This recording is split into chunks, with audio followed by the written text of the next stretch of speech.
Hey guys, wanna know how to add emojis in Filmora? Well, in this video, I'm going to show you an easy step-by-step guide on how to do it.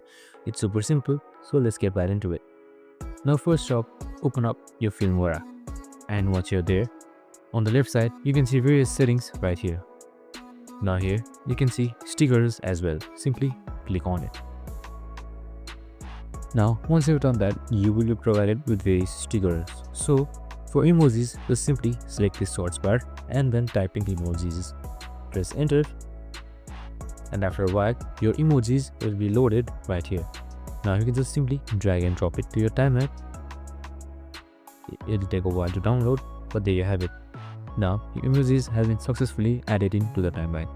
Now you can import medias and then add emojis of your own choice just by going add stickers. And that's it.